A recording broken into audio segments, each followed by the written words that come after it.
नमस्कार, नवीन एक व्हिडिओमध्ये स्वागत आहे। आज आपण आहे आपल्या फॅक्टरीमध्ये आणि हा व्हिडिओ खास करून रिटेलरसाठी होलसेलरसाठी खूप हेल्पफुल होणार आहे। कारण की आपण आज दाखवणार आहे की अशा दागिन्यावर ही बघा, कॉपरचे दागिने आहेत, परत ही आहेत ब्रासचे दागिने, ह्या सगळ्यावर गोल्ड प्लेटिंग कशी केली जाते, काय आहे त्याचा प्रोसेस, हे सगळं तुम्हाला डिटेलमध्ये दाखवणार आहे। आजपर्यंत पुरे इंस्टाग्रामवर यूट्यूबमध्ये कोणीच असा व्हिडिओ नाही टाकला की ह्याची प्रोसेस काय आहे, काय काय काय केले जातात। तर चला आपण हा व्हिडिओमध्ये आपण पूर्ण प्रोसेस दाखवणार आहे की गोल्ड प्लेटिंग नेमकं काय असतं, काय काय प्रोसेस असते त्यामध्ये। चला मग आपण व्हिडिओची सुरुवात करूया। चला मग आपण पहिली स्टेप बघूया। पहिल्या स्टेपमध्ये तुम्ही पाहू शकता, ह्यामध्ये आपले कॉपरचे दागिने असतात, हे असं असतात बघा कॉपरचे दागिने। त्यामध्ये आपल्या आता बँगल्स घेतले आहेत, चेन घेतले आहेत आणि ह्यावर आपण आता गोल्ड प्लेटिंग केले जातात, ठीक आहे। तर त्याच्यासाठी पहिली प्रोसेस आहे की ही सगळे दागिन्यावर असे तार बांधले जातात ताकी आपण ही गोल्ड प्लेटिंग करू शकू ह्याच्यावर। चला मग आपण दुसऱ्या स्टेपकडे जाऊ। दुसऱ्या स्टेपमध्ये आपण काय करणार आहे की ही चांगल्यापणे वॉश करणार आहे। ह्यामध्ये जितके बी घाण आहे सगळे आहे ते केमिकलमध्ये आपण टाकून आपण सगळे ह्याची घाण काढणार आहे। चला मग आपण दुसऱ्या स्टेपमध्ये जाऊ। चला मग आपण वॉश करूया। की आपल्या केमिकलमध्ये आपण डुबवले जातात ताकी ते सगळे घाण निघू शकू। आणि नंतर आपण असं आपल्या साध्या पाण्यामध्ये एकदा बुडवून ते केमिकल काढले जातात।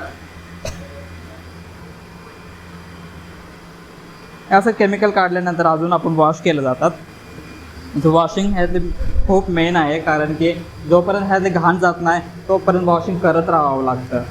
की आपण असं एक एक प्रोसेस स्टेप बाय स्टेप दाखवत आहे तुम्हाला, ताकी सगळं प्रोसेस तुम्हाला समजू। आजपर्यंत पूर्ण यूट्यूबमध्ये इंस्टाग्राममध्ये तुम्हाला कुठेही असे प्रोसेस बघायला भेटले नसेल की प्लेटिंग कसे केले जातात, ती प्रोसेस सगळी तुम्हाला आज दाखवतो आम्ही। तुम्ही पाहू शकता हे पूर्णपणे क्लीन झाले आहेत आता। मगाशीपेक्षा तुम्ही बघितलं असेल, मगाशी जर थोडे डार्क होते, आता तुम्ही बघू शकता एकदम क्लीन झालं आहे आपले प्रोडक्ट। चला मग आपण नेक्स्ट स्टेपमध्ये जाऊया। ह्याच्यावर आता आपण कॉपरची प्लेटिंग चढवली जातात, म्हणजे जेव्हा गोल्ड लावेल ना, हा गोल्ड चांगल्यापणे ह्याच्यावर फिक्स होऊ शकू ह्यासाठी आपण ह्याच्यावर कॉपर प्लेटिंग केली जातात एकदा। चला मग आपण नेक्स्ट स्टेप करू जाऊ। उधरचा व्हिडिओ ही आहे आपले कॉपरचे टँक।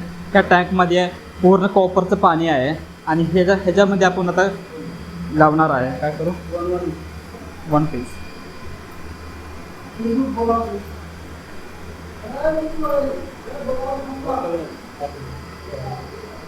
ही अशी आपण आता एक एक पीस करून सुद्धा कॉपरच्या टँकमध्ये आपले दागिने सोडले जातात, तुम्ही बघू शकता।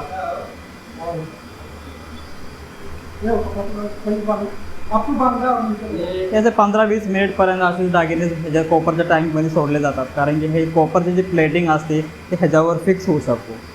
ही आपली थर्ड स्टेप आहे। आता मगाशीच्या स्टेपमध्ये तुम्हाला दाखवलं होतं की कॉपरच्या टँकमध्ये आपले दागिने सोडले होते, ते आता आपण काढायचं आहे। तुम्ही पाहू शकता एक एक आता दागिने काढले जातात। तुम्ही बघू शकता की आता दागिने वॉश केले जातात। ते दागिन्याची चमक तुम्ही बघा किती छान आली आहे। आता नेक्स्ट स्टेपमध्ये आपण ही दागिने गोल्डमध्ये सोडले जातात, त्याच्यावर गोल्ड प्लेटिंग केली जातात। चला मग बघूया। नेक्स्ट स्टेपमध्ये तुम्ही पाहू शकता की आपले एक पावडर आहे। ही पावडर म्हणजे एक गोल्ड आणि एक केमिकल असं मिक्स पावडर आहे आणि ही पावडरमध्ये आपण याचं केमिकलमध्ये टाकून देणार आहे, तुम्ही बघू शकता। आता जसंही आपलं ते कॉपरचं प्लेटिंग चढेल आणून आपण आता ह्या गोल्डमध्ये चढवले जातात। पहिले सगळे दागिने चांगलेपणे वॉश केले जातात। ही आहे सिल्वरची टाकी आणि ती आहे गोल्डची टाकी। पहिले सगळे दागिने वॉश करून आता पहिले सिल्वरच्या टाकीमध्ये सोडले जातात। चला मग ती प्रोसेस पाहूया। तुम्ही बघू शकता आता सिल्वरच्या टाकीमध्ये आपले दागिने सोडलेत आहे।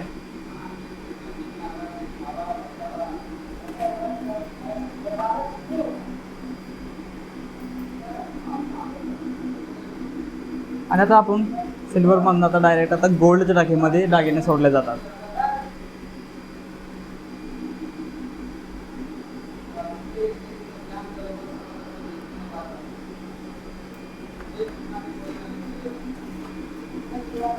चांगलं पण आता गोल्डच्या बाहेर काढून चांगलं वॉश केले जातात. तुम्ही पाहू शकता किती चांगलं खूप सुंदर गोल्डचं फिनिशिंग आली आहे.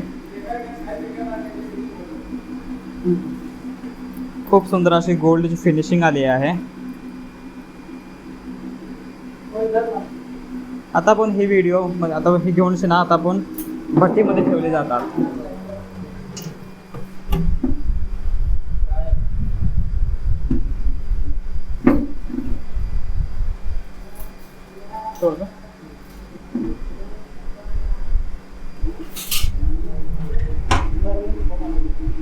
त्यामध्ये आता आपण आपले दागिने सोडलेच आहेत. ही एक भट्टी आहे कारण की आता वॉश केलेलं त्याचं पाणीमध्ये अडकलं होतं ना, ते सगळं पाणी आता आपण ह्यामधून काढणार आहे.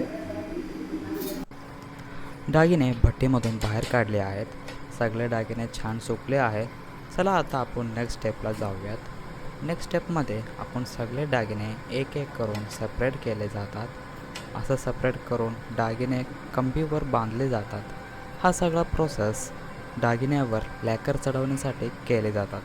लॅकर म्हणजे एक प्रकारची कोटिंग असते. ती दागिन्यावर चढवले जातात ताकी दागिने वापरताना लोकांना कोणत्याही प्रकारचा स्किन प्रॉब्लेम, स्किन ब्लॅक पडणे, ॲलर्जी, गरम पाणीवर लागल्यावर कलर जाणे असा कोणताही त्रास न होण्यासाठी लॅकर कोटिंग केली जातात. आता आपले सगळे दागिने असं कंबीवर बांधून तयार आहे. तर नेक्स्ट स्टेप आपण बघूयात की कसे लॅकर आता सगळ्या दागिन्यावर चढवले जातात. चला आता आपण आपल्या नेक्स्ट स्टेपला जाऊयात. नेक्स्ट स्टेपमध्ये सगळे दागिने आपण असं वॉश करून घेत आहे. सगळे दागिने असं वॉश करून लॅकरमध्ये सोडले जातात. लॅकरमध्ये आपण 15 ते 20 मिनिटपर्यंत दागिने ठेवणार आहे ताकी या दागिन्यावर लॅकरची कोटिंग चांगल्यापणे चढू शकू. लॅकर म्हणजे एक प्रकारची कोटिंग असते जी आपण दागिन्यावर करतो ताकी दागिने वापरताना लोकांना कोणत्याही प्रकारचा skin problem, allergy, skin black पडणे किंवा दागिन्यावर गरम पाणी लागल्यावर दागिन्याचा कलर जाणे असा प्रकारचा कोणताही त्रास ना हो ह्यासाठी लॅकर केली जातात. तर 15 सेकंदानंतर आपण दागिने बाहेर काढले आहेत. बघू शकता की एक प्रकारची कोटिंग लॅकरवर चढली आहे. आता आपण हे सगळं क्लीन करून घेणार आहे. सगळ्या दागिन्यात अजून एकदा आपण वॉश करून सगळे बऱ्यापैकी आपण असं क्लीन करून घेत आहे. तर आपले दागिने सगळे लॅकर पण केले आहेत, क्लीन पण केले आहेत. आता आपण हे सगळे दागिने सुकण्यासाठी ब्लॉवरमध्ये थोडा टाईम ठेवले जातात ताकी हे ते केलेली कोटिंग पण ह्याच्यावर दागिन्यावर बऱ्यापैकी फिक्स होऊ शकू. असं आपण आता दागिने ब्लॉवरमध्ये ठेवले आहेत. थोड्या टाईमसाठी सगळे दागिने ब्लॉवरमधून आता बाहेर काढले आहे. सगळ्या दागिन्यावर लॅकरची मस्त फिनिशिंग चढली आहे. एका दागिन्यावर खूप मस्त लॅकरची फिनिशिंग आली आहे. आता नेक्स्ट स्टेपमध्ये दागिने हीटरमध्ये हाय टेम्परेचरला गरम केले जातात. चला मग नेक्स्ट स्टेप पाहूयात आपण. चला आता आपण आपल्या लास्ट स्टेपला येऊयात. लास्ट स्टेपमध्ये हे सगळे दागिने असे स्टँडवर लावून याला हीटरमध्ये तापवले जातात. असे सगळे दागिने स्टँडवर लावून हीटरच्या आतमध्ये ठेवून 140च्या टेम्परेचरमध्ये 10 ते 15 मिनिटमध्ये गरम केले जातात. हे सगळा प्रोसेस दागिन्यावर खूप जास्त फिनिशिंग येण्यासाठी केले जातात. तर आपल्या भट्टीमधले काढल्यानंतर आपल्या आयटमची फिनिशिंग तुम्ही बघू शकता किती मस्त आली आहे. ही आयटम्स घातल्या तर कोणाला कोणत्या पद्धतीचा स्किन प्रॉब्लेम किंवा काहीच होणार नाही कारण की ह्याच्यावर लॅकर चढवल्यामुळे ह्याच्यावर एक प्लास्टिक कोटिंग असते. त्या कारण स्किन प्रॉब्लेम, ॲलर्जी कोणतेच प्रॉब्लेम काय होणार नाही. एकदम सेफपणे तुम्ही वापरू शकता आणि ह्याची फिनिशिंग पण अगदी एकदम सोन्यासारखी आली आहे. आणि 1 वर्षपर्यंत तुम्ही कसंही वापरलं तर ह्याला काहीच फरक पडत नाही. तुम्ही डेली यूज पण करू शकता, कसं पण करू शकता. आणि अजून माहितीसाठी आम्हाला कॉन्टॅक्ट करा. थँक्यू.